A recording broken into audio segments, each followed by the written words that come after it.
Hey, what's up, guys? Sam here, kicking off the 9:30 for Wednesday, June 11th, 2025.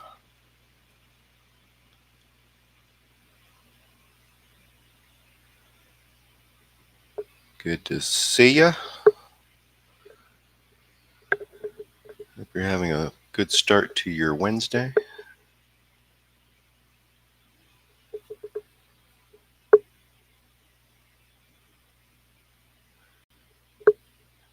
Hope you're having an Oklo kind of day.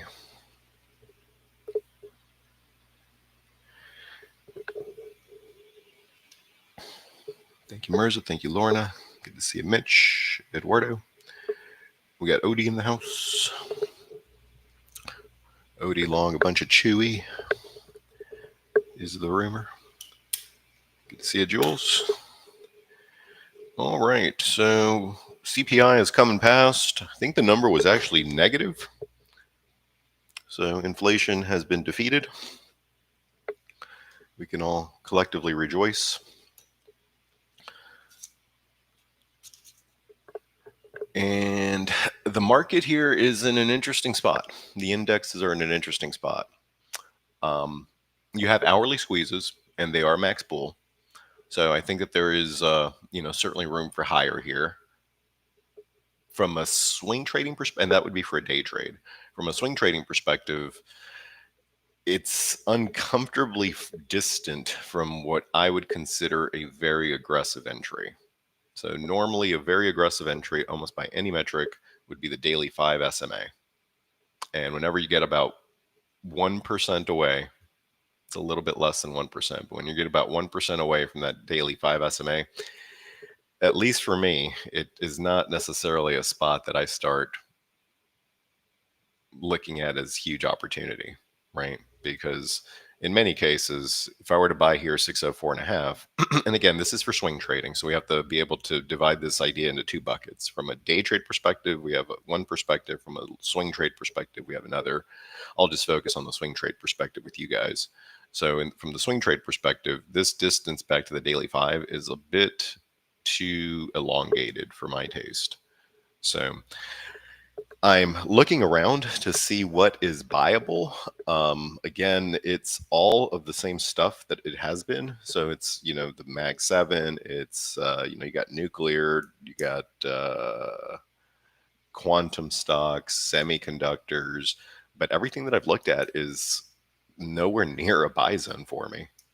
So from that perspective, it kind of locks me up a little bit from a swing trade perspective. For any of you that held those Palantir butterflies, they're going for 4 and change now. So almost a double from our entry. So maybe we can start there. Clearly, I was a little bit too conservative with Palantir. I had you'll see I had an order there. I exited right at the open. I just had an order at 325. I kind of priced it out at what price it would fill at the previous highs. But here we are. New all-time highs in Palantir. Completely unstoppable. And it's a kind of a testament to trading the right things, because when you trade the wrong things, you will find that it will just smack you up, right? Like if you're in a market that's like salivating at the mouth for tech and you're trading non-tech stocks, it's going to be a very difficult time for you. If you're in a market that's salivating for tech and you don't even necessarily get in great, like we got into Palantir here, I think, We sat through this only to get that, right? If you're not trading the right stocks, you're not going to get that dynamic. So what do I mean by that? Well, let's look at something like Costco, which is right now not the right kind of stock to be trading. So Costco here had a fall from grace, and you see how soggy it is, right? It kind of broke that little trend line, huge dump, zero recovery. So I tell you this just because my focus on the market has to be really, really, really narrow because of this, right? If you're, with Palantir is a perfect example. We got in, it went right up, then it crashed, then it rebounded even harder, then it dropped. It's like having a. You guys ever see the movie the Angels in the Outfield? You guys remember that one? It's an old movie, old Disney movie, where they take like a really crappy team and it's like a bunch of angels start helping them and they win the World Series. It's kind of like that. So you want to have your angels in the outfield, right? If you're playing the wrong things, you will not have angels in the outfield. And then you're going to have a bad time. Palantir, can I have you back? My goodness. So just a quick reminder of that.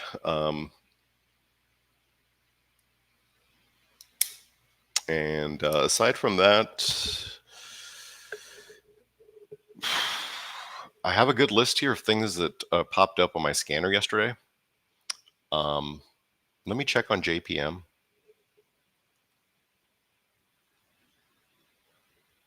Okay, I had bought some yesterday.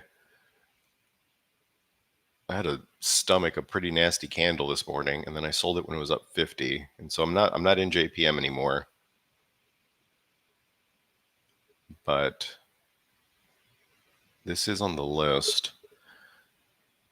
And the problem is, so here's my goal to you guys, because you guys, fortunately with you guys, there's about 600 of you in here. That's at least 1,200 eyes.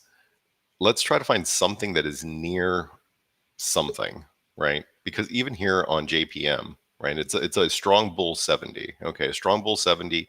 You can buy the daily 8. Of course, that wig happened there. Now you have this distance back to the 8. So there's this problem that I'm having and again, I'm just approaching this from a swing trade perspective. Unfortunately, I have to actually step out, so I don't have the ability to put on a day trade here that I can manage because I have to step out after my session. So I have to look at this from a swing trade perspective, which I'm fine with because there's a lot of daily squeezes, including on the NQ, or at least there were. Might have fired already. So I'm looking for swing trades that are good scores near some proximal level of support, and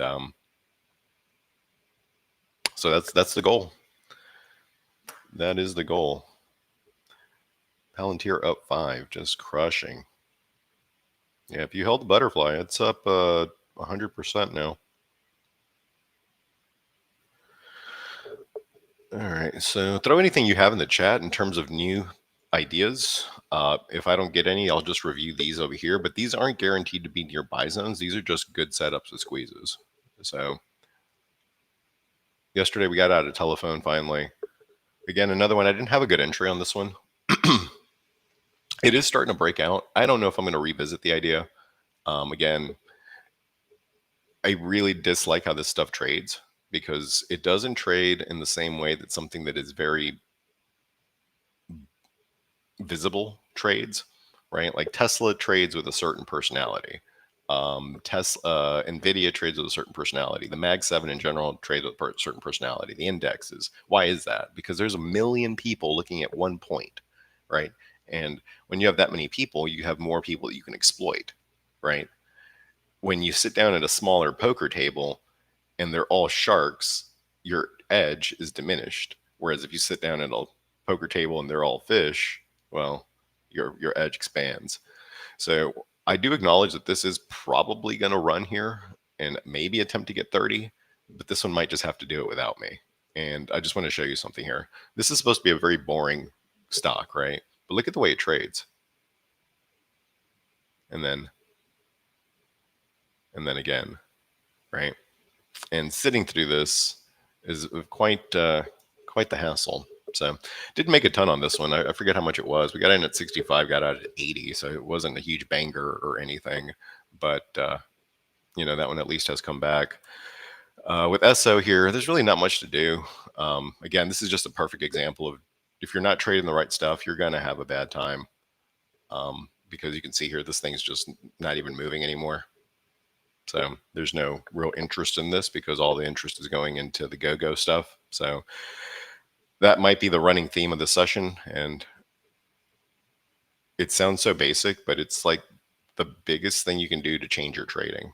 I actually told this to my friend yesterday because he doesn't really trade much, but he tries to trade. But he knows what he's looking for, and he's using my indicators. And so he'll send me good stuff. Like yesterday, he sent me telephone. He's like, "Oh, look, telephone broke out of that triangle." I'm like, "Yeah, you're right, it did." But you don't really want to be trading that stuff. Like 2-3 weeks ago, he sent me Domino's pizza, and it had a decent enough setup. And let's see how that one played out. So it sounds like I'm not really saying much because I'm telling you to trade what's already moving. And some folks have like a counterintuitive, what's the word? Contrarian, where they're like, well, if tech's moving, I'm going to go trade non-tech because there's going to be a rotation. Don't bet on that usually. That's a very difficult thing to bet on. So he sent me Domino's when it was like in here somewhere. And again, just not the right stock for the time. So just a quick pointer on that. There's one that I wanted to take a look at that was in decent placing here. It was take two. I don't think this one's too far away from anything, so I could entertain this one as a swing trade.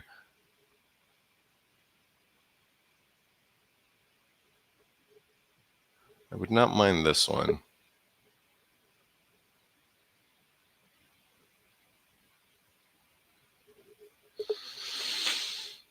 I think the right thing to do is to put an alert, maybe about 2:30-ish, or excuse me, not an alert, an open order to get filled at roughly 2:30. See if we can get that like liquidation break like JPM got this morning. So that one probably makes sense. Off the list of things that I'm looking at, this one's probably the most aligned. In the right sector, most aligned, daily squeeze is mature, and I'm not really feeling like I'm buying it 2,000 ATR to the upside. Now, that might very well be the play. Like this morning, I was in John's momentum class, and I saw him buying this one. And, it's up 20%, but it actually looks like it has juice to keep going. So let's try this. I'm going to load up John's momentum indicator on this end. And let's see what we see.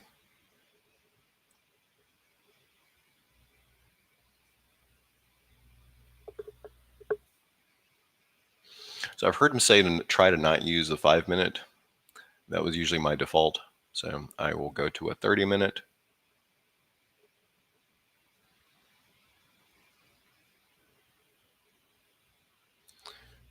And let's check out that RGTI.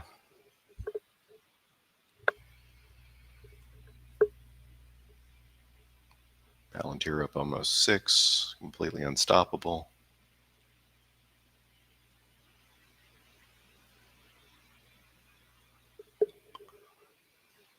Okay, so I can see why he's buying it. It fits the bill.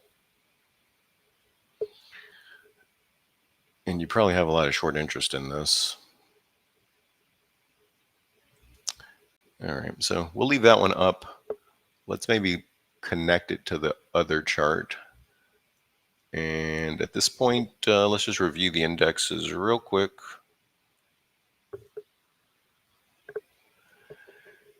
The vibe is one of a melt up. There's just nothing here that would suggest that it's not a melt up. Every single liquidation break gets bought up immediately. You have all the right stocks moving. You have the junk moving. You have the things that are defensive for the most part are chilling, so there's no concern there. From a VIX perspective, it got crushed this morning to a level that broke support. You have an hourly squeeze on the ES and a max bull hourly squeeze. So from a day trade perspective, it's kind of a broken wing butterfly to the upside or put credit spread kind of day. Appears to be the motif of the day.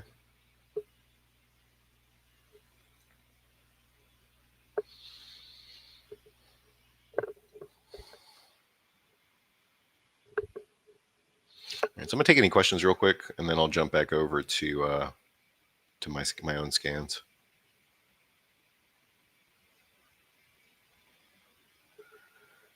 Good to see you, Jules and JS. You're having a qubit kind of day. That one's the same thing as our RGBT, right?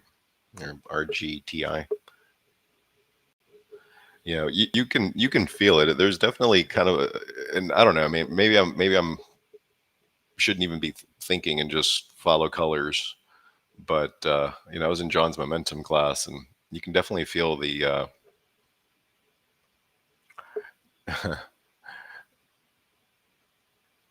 you can definitely feel the let's call it the excitement of the day. Yeah, no, this thing's a monster as well. All these quantum stocks just really crushing it.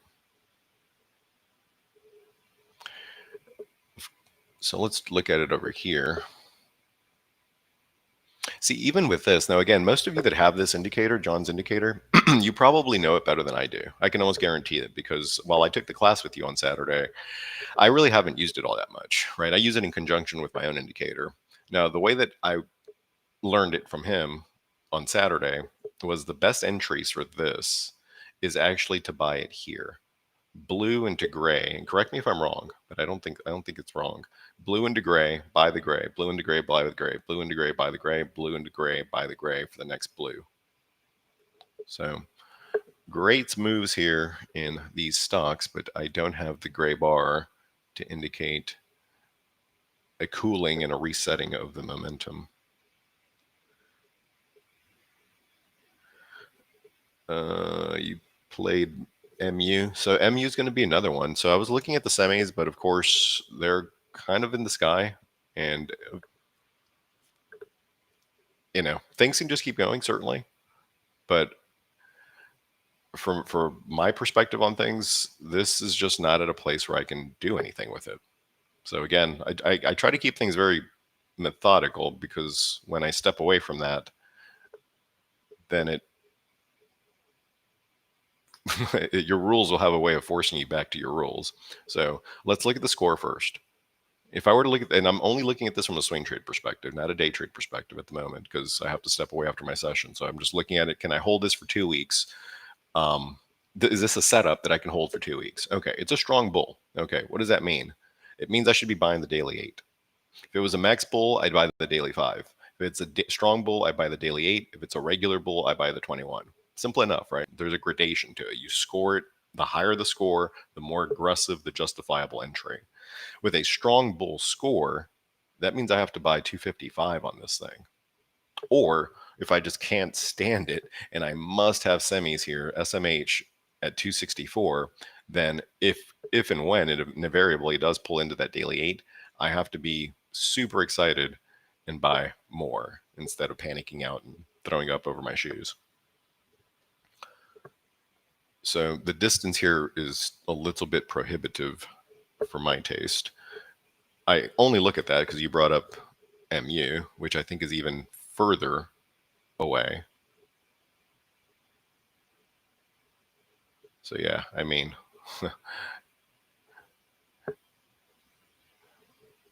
just monster signals here. But you can see here, if we just run it back again, strong bull, where do you buy? The 8. It's also like 4 ATR up. If we look at it with Momo, then we can appreciate it in a different way. right? So here's the same kind of strategy. You know, when it's blue oscillating with gray, buy the gray into support, buy the gray into support. This is just turning gray now. You know, if you can get kind of a little bit of a flaggy boy, you know, that would set up the next reload on MU.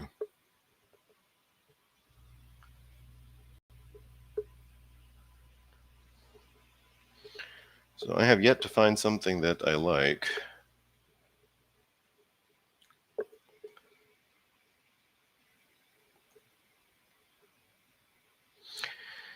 You played Apple thinking the Mag 7 is squeezing, the Qs are squeezing, Apple will ride the wave. Boy, have you been wrong. You're in the wrong place. It's the weakest of the bunch. One thing I can tell you just from a long time of experience is the rotation game is very difficult, right? The market will do exactly what it's been doing until it is absolutely forced to change. There's an analogy in there. Normally I'm pretty good with analogies. I can't think of one though. But it will do the same thing it's been doing until it's absolutely forced to change. And clearly, with the Qs a stone's throw away from an all-time high, and Apple a mile away from its falling daily 200, you know, this is the catch-up play that just, you know, the score itself would tell you not to do that. Now, here's kind of the flip side of it. If you did have a good read on Apple, you could have just bought the Qs. Because if Apple goes, it's like what, the second, third biggest stock now? That's going to help you.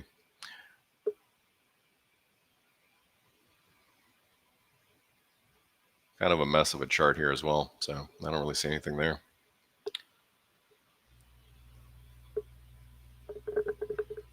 Palantir is really amazing. Really, really remarkable. I thought I did pretty good. I sold it when it was up 3. It dropped to like only up 75 cents, and now it's up 6. So joke's on me.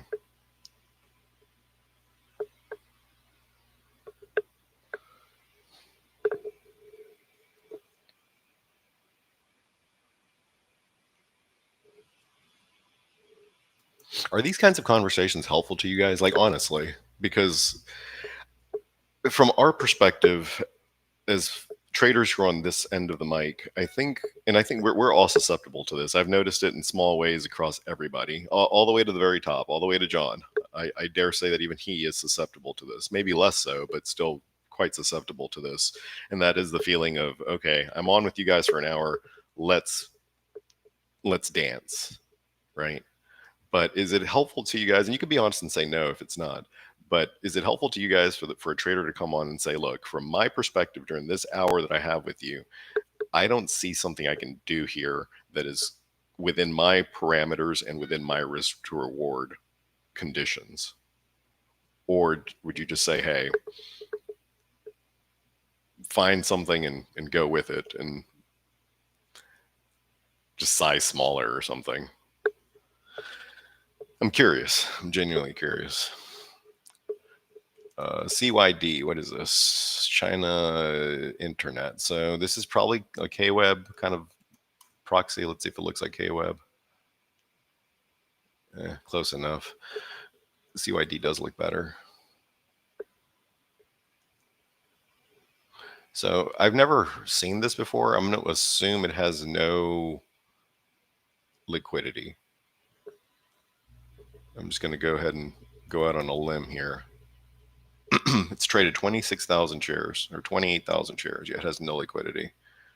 The options untradeable. Hell, from a share perspective, it's kind of untradeable. So yeah, it does look good, but here's really the thought process. Would I ever buy this? No, I can't buy it. It's a $20 stock that trades nothing, and it doesn't have options. So what does it mean? What does it represent? It seems to represent Chinese internet. Okay, so then I just look for things that I can trade. So what would be some Chinese internet stocks? Okay, Baba would be one. KWeb probably just captures the spirit well enough relative to what you're trying to do with that one. So maybe let's just review that one. Okay, so strong bull. I can buy between the daily 5 and the daily 8.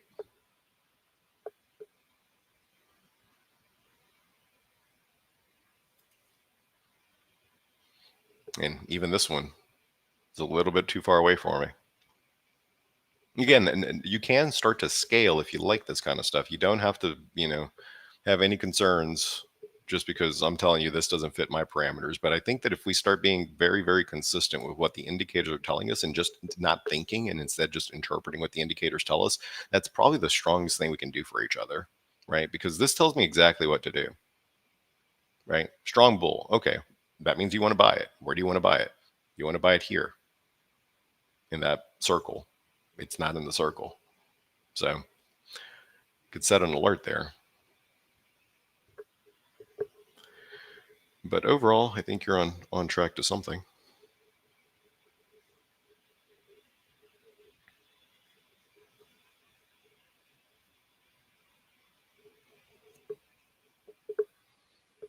So a little bit of that melt up continuing. Word on the street is that the melt up can continue until June OPEX, which is probably a big one. Long calls in Caesar.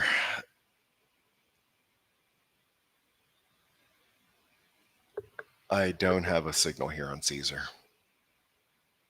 so I will default to that. I don't have a. This doesn't scream to me. AbbVie. Yeah, let's keep them coming. Let's keep firing them away. If we don't get any more, I'll start looking at these. The best idea that I have that wasn't too far away from anything was this Take Two, just because it aligns with XLC, and it has a very good setup, and it has a daily squeeze. So there's that. But I can also take a look at the rest of these and see if there's anything setting up potentially with AbbVie. So AbbVie is going to be a little bit tough for me because of healthcare, the hourly 200, and the tree line, and the score is neutral. So not probably something I can help be too helpful with here. You see this combination of the lines? So the tree line and the hourly this is that's the 4-hour 200, even worse. You see that nexus right there? If it gets above 182, it probably keeps going. But, it's a neutral chart. So I don't see anything there clearly. Autodesk is actually on this list here, and I was looking at it yesterday. The one thing that gave me pause on it was it had a high compression squeeze, but in this market, it may just not matter. Now, if I were to buy this, it would be let me count, 25th time that I've bought a high compression squeeze that likely breaks short.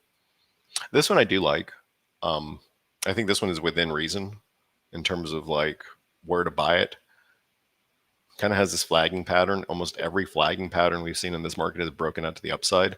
The only thing that's giving me pause on it, and it's going to seem, at least to me, it used to seem kind of like a minor thing, and then it became a big thing, and that is this high compression squeeze, because they tend to be really, really funky. Let me actually show you kind of the perfect textbook example of what a high compression squeeze can do, or maybe rather how a high compression squeeze behaves. So, and you can look at this up on your own and study it, but we've covered this pretty well, and I think this is just the textbook example of what high compression squeeze is from a slight probabilities perspective, right? Like it's sometimes, of course, they will just go with the trend, but more often than not, they actually try to not go with the trend. You see how you have a high compression squeeze here on the SMH in a pretty big uptrend, and it goes into a high compression squeeze. What if I told you the high compression squeezes look like? You have an uptrend, and then you go into a very, very tight consolidation that builds a high compression squeeze. It tends to break short in a really hard way and then rebound in an even harder way, right? This is the pattern. Okay, so what do you see here on the SMH? You have the up. See it? So if you ever want to study what a high compression squeeze can do, this is actually kind of textbook. So the only thing that was necessary to get above this resistance zone was to flush everyone out and get everyone back in. Overall, I do like that Autodesk. I don't know how tradable the options are on it. So let me take a quick look.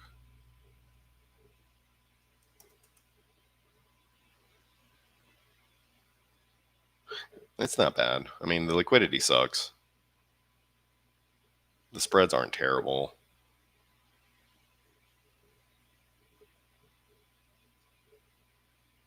In general, I like it.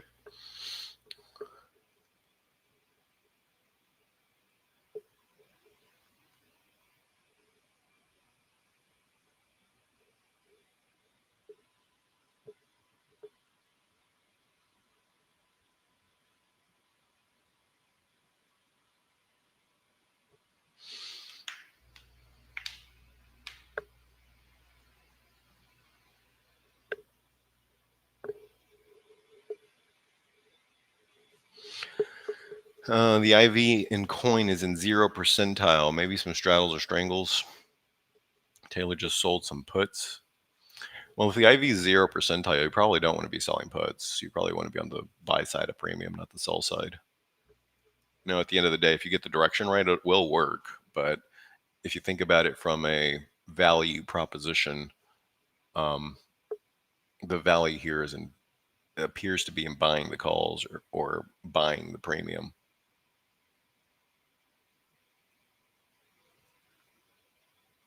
I think this hits. I mean, this is kind of in the right spot. One thing that I had on my list here to just briefly show you is Ethereum breaking out of this flag. And funny enough, if Ethereum goes up, it actually benefits Coinbase even more because they have a lot of crap that is Ethereum based. So that means that there's going to be a lot more activity in those coins, which means more commissions for Coinbase. So a breakout in Ethereum is probably one of the best things that could happen for coin. And this looks to be completely legit. Like this appears to be just getting started. Like this is a neutral setup, but it appears like it's really just kind of kicking off here, right? You got above this 200, you have this kind of pennant thing, whatever you want to call it, So could that just kind of keep going that way? Absolutely, it could. So in this instance, this is one of those cases where even though you're neutral, you're going to be neutral because your structure is still not good. It's just neutral as well, but you do have the right momentum, right? Momentum comes before structure. When you have bad structure, you need momentum to fix the structure. Structure means, getting the moving averages through each other. So if we go back to that coin idea, I actually do like that one actually quite a bit.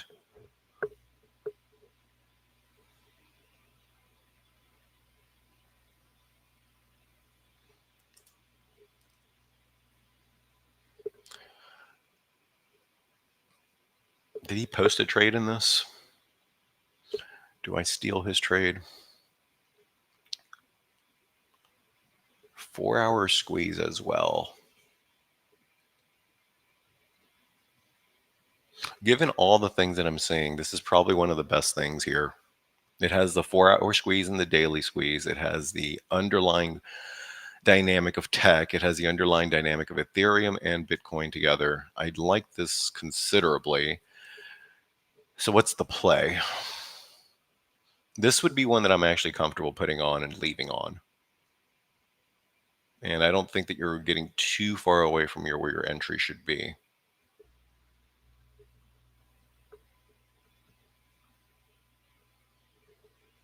So let's find a play. Now it's a daily squeeze. It's 2 dots in. I probably want to give it more time than June 20th. July 18th seems like too long of a time. But what I can do is just give it that much time, go out of the money, do a spread, a wide spread that actually stands to benefit from a movement like this.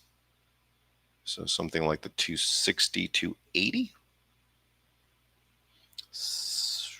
How about 260, 290? I like that one more. Actually, what about 250, 280? That one's pretty good. 250, 280 for 12. 250, 280 for 12 for July. 30 wide, 12 entry, about 1.5 risk to reward. $12 entry, about 8 of those are intrinsic. You don't care about theta. 37 days might be too far for this, so let me maybe narrow down the expiration. What about the previous? Yeah, no, I think going out to July with it, just for the tighter spread, makes sense. And then just if I want more, because the only reason I would do a shorter expiration, like I'm looking at July 18, 37 days out. The only reason I would do a shorter expiration than that is if I wanted more delta kick. So I can get more delta kick by just making it wider and giving it more time to play. So I actually do like this idea quite a bit. Now the question is, do I do the 60-80 or the 50-60, or excuse me, the 50-80? Let me play around with this. I'll figure it out after my session, and we'll go from there. I could honestly, with the IV rank here being so low, honestly, I think even calls here make sense. So I'll figure this one out. What I'm looking at kind of roughly at the moment is 250, 280, 30 wide, 250, 280 for July 18th. So I actually like that one quite a bit. I think it hits all the notes, and I'll come back and after my session and see if I can post something on that, because I'm not going to be around after my session, but this is something obviously 37 days out with a good setup, I think is holdable. And then of course, if it breaks a day, 2 days below the daily 21 or something, I get out. So from all roads, I think this makes sense. So I like that. All right. So that's the one to beat for now. Oh, well, I'll compare that one and take two. I just need to do it in the quiet of my own head here. So I'll do it after my session. With sale here, this is kind of the perfect one for John's indicator. This thing doesn't even have enough data for my indicator to kick in. You'd have to use the hourly arrows, which, this isn't something I've ever even looked at, but the hourly arrows here got you in here at 17.5. This would be one for John's indicator. And you can see what it's doing. So again, if you have a John's indicator, what I would just tell you is just wait for gray bars, right? You have the blue bars, wait for the consolidation. You have the blue bars, wait for the consolidation, let them turn gray, and then that's your entry. Although for those of you that have my indicator and you were watching this, and I've never even seen this stock. See that moment in time right there? Squeezy boy and a bunch of arrows.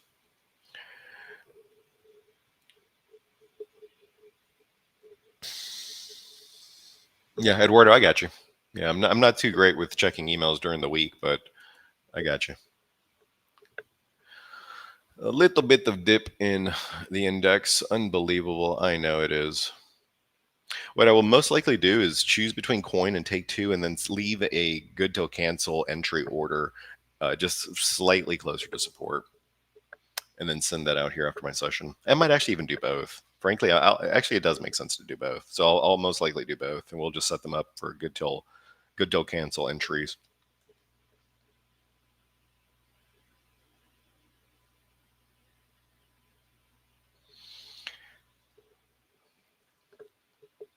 So I'm going to do something kind of stupid here, and I'm going to tell you what I'm going to do just so you can hold me accountable. But I don't suggest you follow me, because if I did, I would send it out.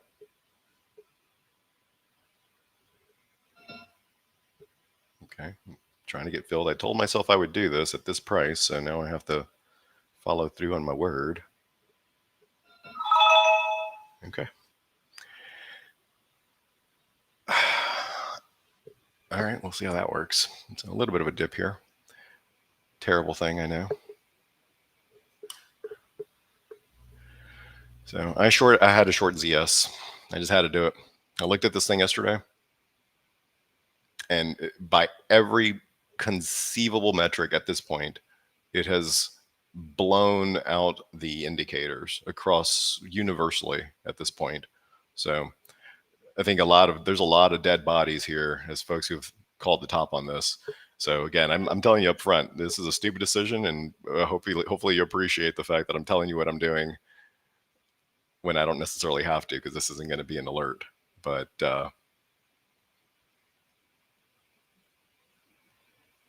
see all those extreme labels up here at 3 ATR, 4 ATR weekly. So I did what did I just do? I did the 300 270, 300 270 put debit spread here on ZS for July 18th. Entry was, what's the entry? Entry was 850. Don't do it. I don't suggest it.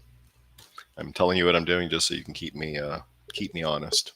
We'll come back when this thing's at 500 tomorrow.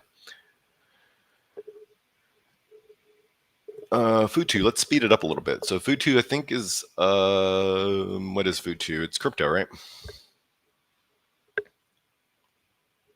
I know John's kind of playing ball here. So this one, frankly, is actually even better than Coinbase. Yeah, this one hits for sure. Let me just check my work here. I'm pretty sure they're crypto, but let me just confirm that. I think it's Asian crypto. Futu Holdings is a holding company, wealth management in China. Okay, so yep. So this actually plays well with that. Somebody brought up that Chinese internet ETF. Not to say that there's any necessarily real correlation there, but if Chinese internet stocks look good as something that fits into that bucket, this would probably hit the mark. If crypto looks decent, this fits into that bucket. If you guys already have a position here, I think with John, and I can see why this hits. This hits. If I'm being a total stickler here, and this could just take off, this would be one of those situations where I would actually be okay with buying it above its support because it has a squeeze. So the idea that it could just kind of start doing the thing is makes a lot of sense. Normally with a strong bull, you want to buy it at the daily 8, right? But in this instance, because you have a squeeze, I would be willing to bend my rules on this. So let's check this out real quick. Now, really all this is really doing is giving me a little bit more confidence in coin. But frankly, if I'm being just completely objective, this is a better setup than coin.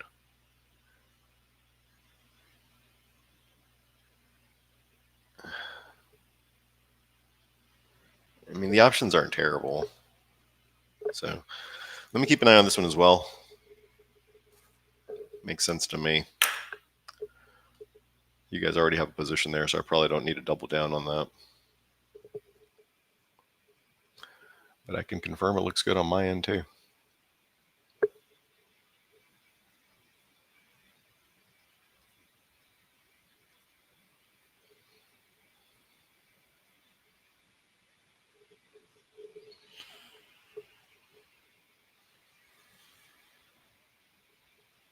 What indicator provides the strong bull tags at the top of the screen? It's called the structure score. It's technically 3 indicators, but this one aggregates everything. So you could just look up here. If you want more detail, you can get more detail by looking at the lower indicators and seeing how they're positioned. But it's these 3 indicators together: the trend oscillator, the high-low pro, and then the structure score is what puts them all together and tells you what to do and where to do it. Yeah, I do like that Futu. I probably should have followed it. I didn't even, when he posted it, I completely ignored it. I was like, oh, not interested. I probably should have not ignored it because it actually looks pretty solid. And now I might end up buying it at a higher price.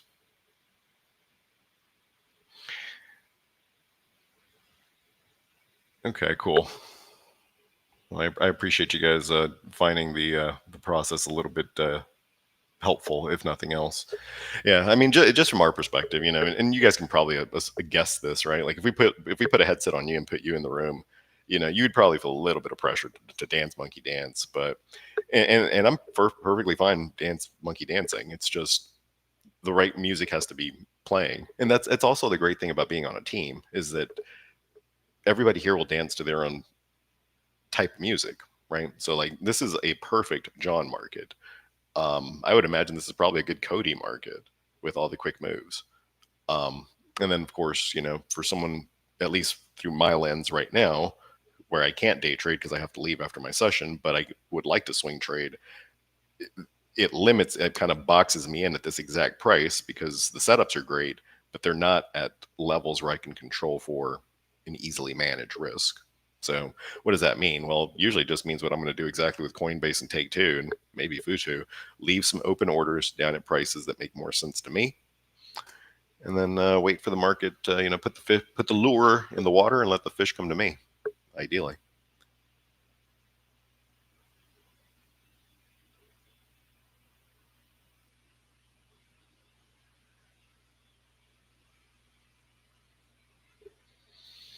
Every one of these little liquidation breaks lately has been a buy.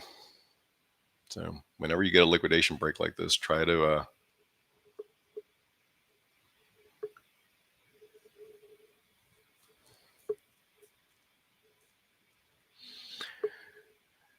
not get too freaked out too fast, because they don't really last. Like this one lasted 2 minutes and then it's already almost back to exactly where it's been.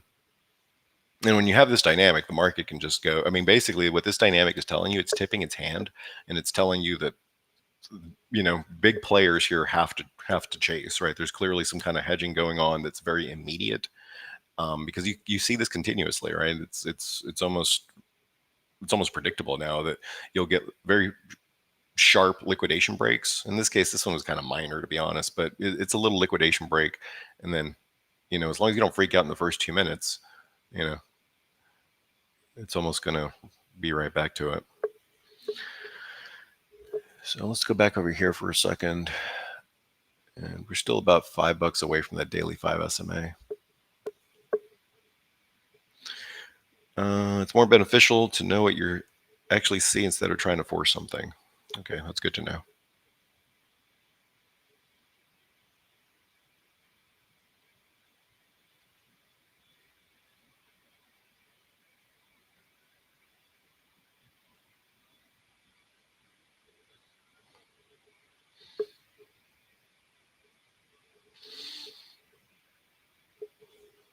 Okay, well, it seems like most of the comments are generally all saying the same thing, which is don't force trades and just explain the thought process behind why you're doing what you're doing, which is good, because if I was in your shoes, I would probably answer the same way.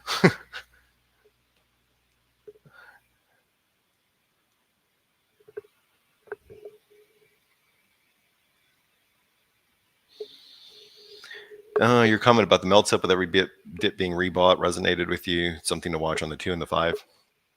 Yeah, I mean, we've seen this many, many, many times here during this little run that the market has had. So if you're trading futures, then yeah, I mean you're probably gonna get stopped out on this. Just realistically, let's just keep it real. Like if you're trading futures, you're more than likely getting stopped out on that, just because you got to have a stop on futures. Otherwise, you're just crazy. But if you're trading spreads, right, or even if you just have just options in general with controlled risk, this horrific candle lasted 2 minutes before immediately getting rebought.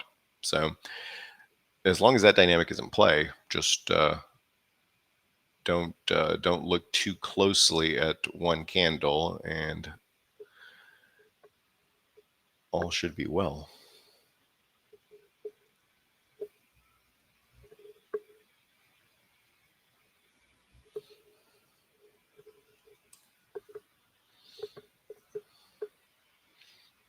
And so the best things that come up: Coin, Futu, Take Two.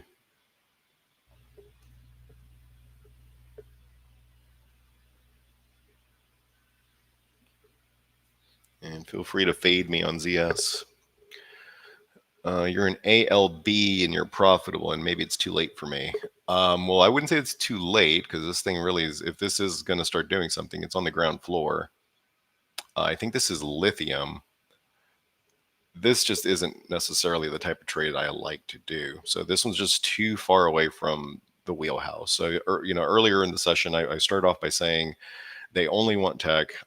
Tech just is it's like having it's cheat codes, right? You saw exactly what happened with Palantir for us, right? We got into Palantir here, it went up, we looked like geniuses, it crashed, I looked like an idiot, it popped right back up, we made 50%, right? If you held it like 20 minutes longer than I did, you would have made 100%, right? That's the dynamic I want. I want protection, right? I don't want things that will fall and then just do this. How many of you have had something that falls and then just gets pancaked and does this?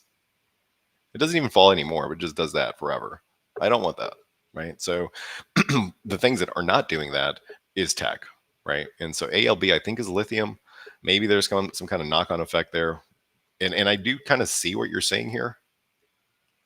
Like that looks like a double bottom, high or low, kind of a breakout. Your first candle trying to close above the weekly 8 after many weeks below that. You have your first positive crossover. I can see what you're doing here, but this just is totally not my bag. And I hope it goes to 80 for you. But this, if I've learned one lesson about 3.4 million times now, is stick to what you're good at. And I would say ALB is not my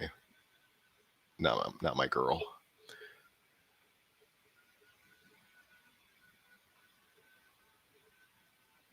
Any thoughts on coin? Yeah, we're gonna be looking at coin here.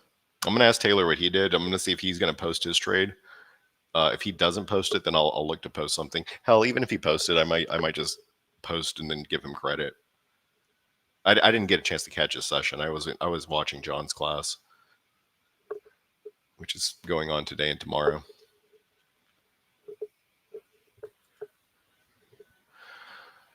Affirm, for those of you that want to finance a burrito from DoorDash.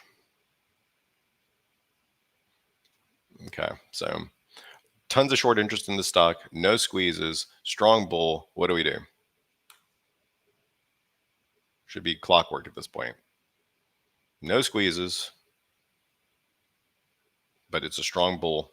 If we're looking to swing trade it, day trading, completely different ballgame. We'd have to talk about a different kind of time frame and all that stuff. But if let's just standardize the conversation. If we're looking to swing trade this, no squeezes, strong bull 70. Where do we buy?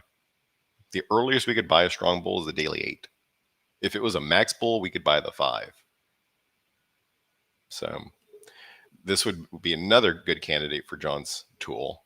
So you can see what it looks like here when I pull it up. And guess what I'm going to tell you even here? Blue into gray. The gray is your buy zone. So right now you have blues into grays, blues into grays, blues, grays, blues into grays. That's your next buy zone. Good setup. But if I'm following all the rules, you can see that it's not the time for it for me.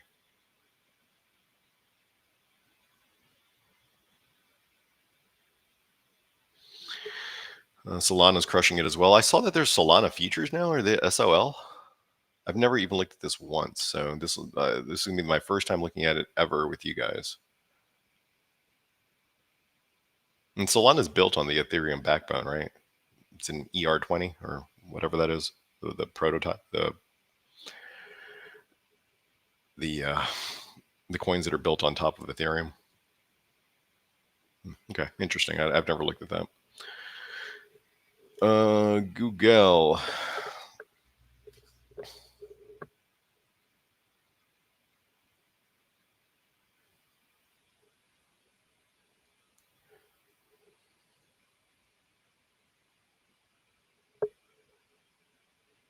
I think Google has catch-up ability.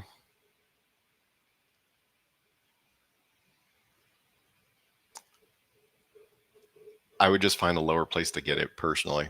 Now, yeah, and if the indexes just go, this is just going to go, and you're going to say, why didn't you just close your eyes and buy it, Sam? But this one's only neutral up. That means that I have to buy like previous highs, right? This is a different conversation. This is the first time that we've looked at a neutral up. With a neutral up, we don't look at the moving averages the same way as we do with something in trend. With a neutral up, we want to buy previous highs. So in this case, I'd want to buy the high of this big candle here, which is 176.77. So let me do this just to prove my point.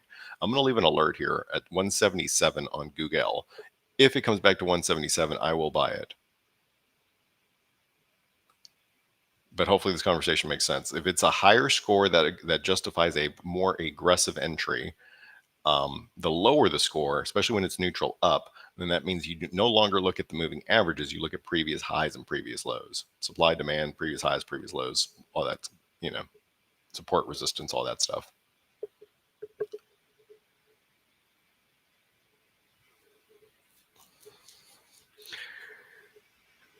Good to see you, Tim and Sabrina.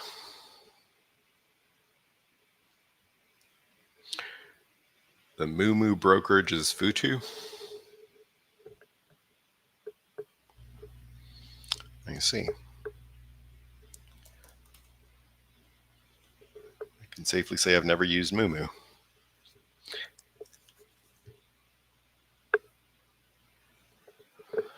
The Lutnick comment was not giving them our best chips. I like how we keep reacting to the same stuff over and over again. Yeah, haven't we reacted to that comment like 100 times now?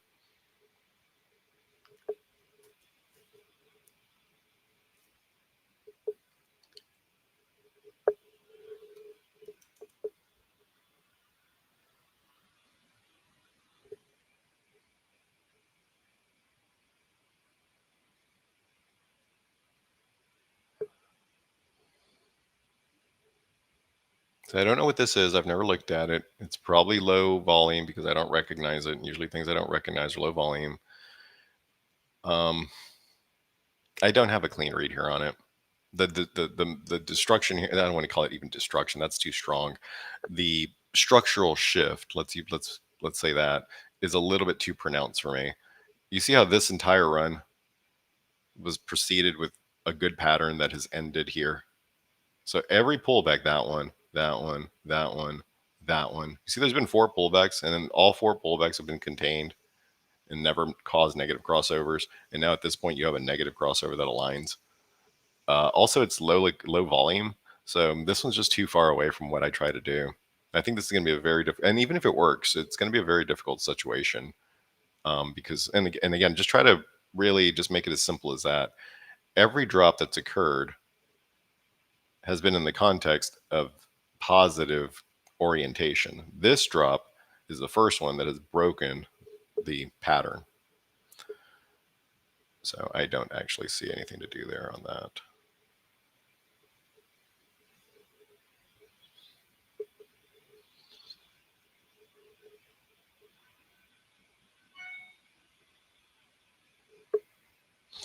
Taylor's trade. He sold the 250, 240 put for July 18th. Oh, man. Taylor, how old are you, bro?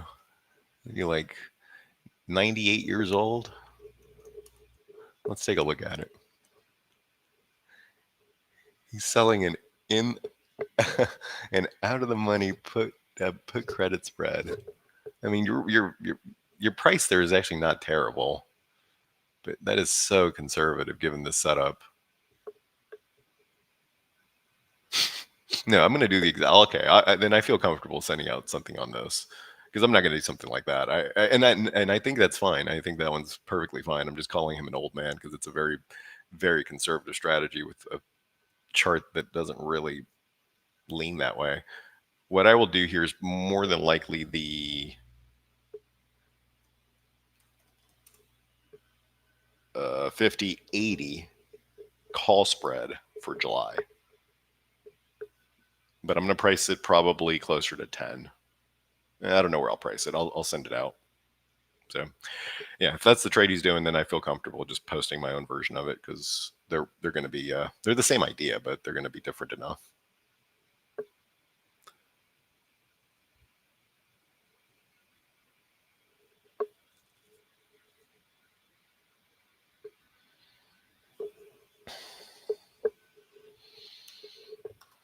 Okay, so just to recap here, Coin, Take Two, and Futu, best things that came up here. And again, there's things that are just going totally crazy. You know, Oklo, SMR, all the nuclear stuff, just totally going bananas. And you can certainly, use John's indicator tool to find the right place to get into momentum on those. One thing I would usually advise is try to get in on gray bars. That way, you've cooled down and you can let the, reheat the chart. From my perspective, looking at it just from a swing trade perspective, something that I can hold for 2 weeks with a relative good risk to reward and placement near a support zone.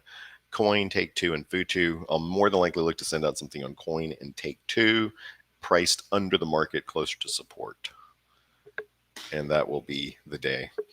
And then with sells here, I mean, yeah, there's just nothing for me to do on this. I mean, with the benefit of hindsight, of course, I don't even know what this is. So realistically, I would never have traded it. But look at that signal there. That's a signal. Up here, I have no idea. All right, folks, that's my time. So I'll do a little bit of homework here on Coin and Take Two. I'll send them both out, and yeah, I'll catch you guys again tomorrow for the 9:30 session. All right, guys, have a great day. See you tomorrow. Cheers.